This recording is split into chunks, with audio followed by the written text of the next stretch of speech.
wabarakatuh. Selamat pagi anak-anak ibu. Bagaimana kabarnya hari ini? Mudah-mudahan dalam keadaan sehat dan dalam lindungan Allah Subhanahu wa Ta'ala. Salam sehat, sukses, semangat. Pada kesempatan kali ini akan jumpa bersama Ibu Mas Delita, Guru Pendidikan Agama Islam SD Negeri 13 Sungai Angur. Baiklah anak ibu yang soleh-soleha, pada kesempatan ini kita akan mempelajari tentang submateri yang kedua, yaitu mengenal kitab-kitab Allah dan Rasul yang menerimanya. Baiklah, di sini akan ibu jelaskan dan diperhatikan dengan baik-baik materi yang akan ibu sampaikan nantinya tentang iman kepada kitab-kitab Allah dan rasul-rasul yang menerimanya. Dan saksikan berikut ini penjelasan dari ibu.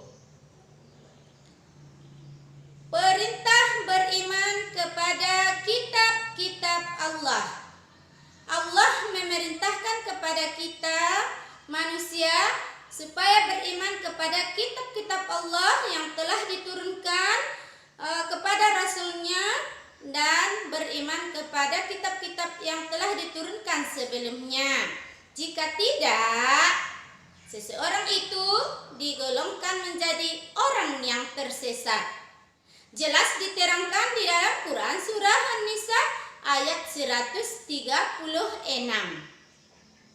Selanjutnya, mengenal kitab-kitab dan rasul-rasul yang menerimanya.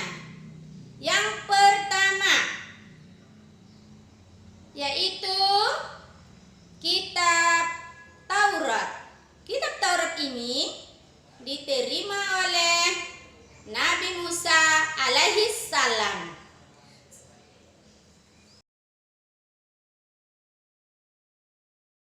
Ibu melanjutkan materi tentang bulan Ramadan yang indah. Yang pertama, ibu jelaskan dulu tentang tujuan pembelajaran. Yang pertama, anak-anak ibu nanti mengamati video dan dapat menunjukkan kewajiban puasa Ramadan sebagai implementasi rukun Islam dengan benar. Tujuan yang kedua, anak-anak ibu nanti dapat menunjukkan sikap sabar dan dapat mengendalikan diri sebagai implementasi pemahaman Masehi yang diturunkan kepada Nabi Musa alaihissalam dengan bahasa Ibrani. Yang kedua, kitab Zabur. Kitab Zabur ini diturunkan kepada Nabi Daud alaihissalam sekitar abad 10 sebelum Masehi di tanah Kanaan.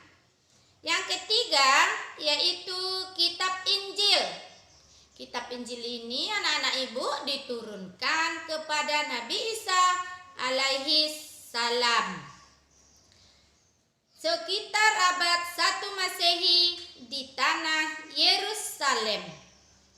Yang keempat, yaitu kitab suci Al-Quran.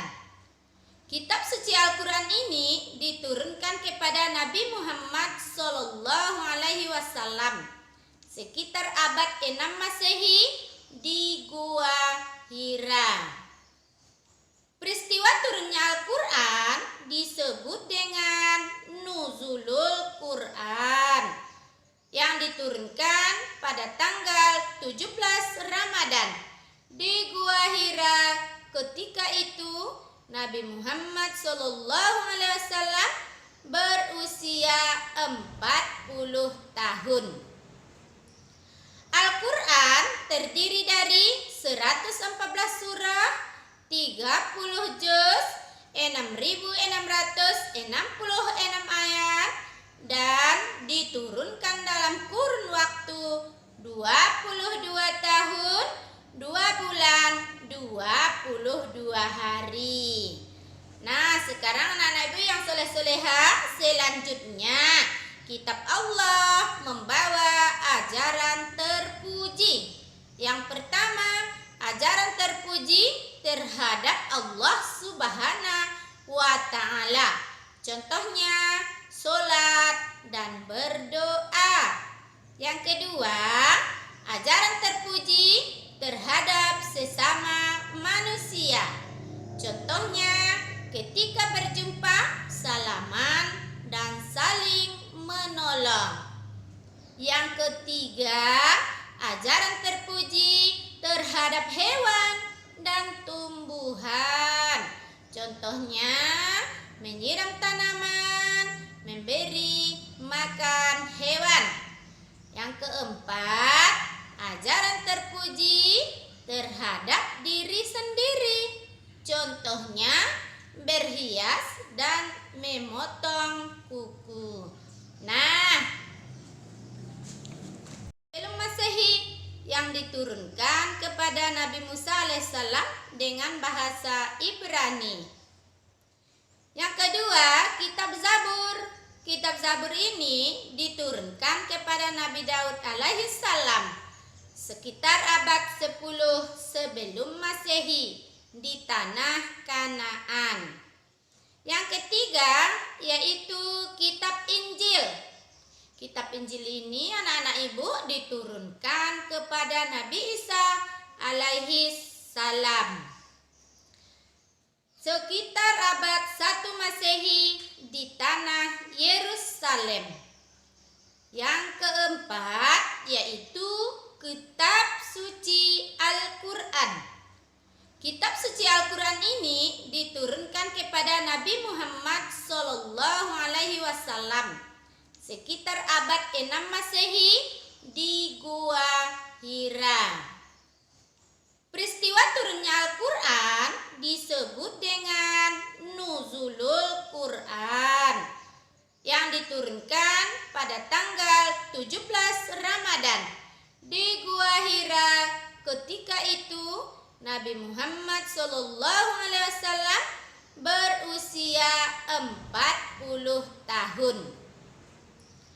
Al-Quran terdiri dari 114 surah, 30 juz, 6.666 ayat, dan diturunkan dalam kurun waktu 22 tahun, 2 bulan, 22 hari. Nah, sekarang anak-anak ibu yang soleh-solehah, selanjutnya kitab Allah membawa ajaran terpuji. Yang pertama, ajaran terpuji terhadap Allah Subhanahu wa Ta'ala. Contohnya, sholat dan berdoa. Yang kedua, ajaran terpuji terhadap sesama manusia. Contohnya, ketika berjumpa, salaman dan saling menolong. Yang ketiga, ajaran terpuji terhadap hewan dan tumbuhan.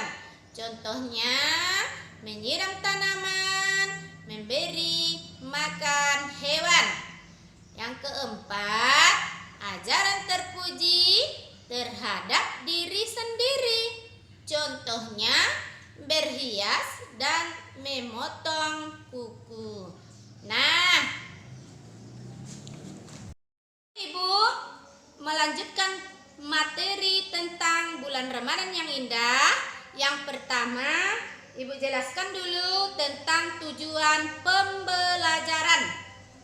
Yang pertama, anak-anak Ibu nanti mengamati video dan dapat menunjukkan kewajiban puasa Ramadan sebagai implementasi rukun Islam dengan benar. Tujuan yang kedua, anak-anak Ibu nanti dapat menunjukkan sikap sabar dan dapat mengendalikan diri sebagai implementasi pemahaman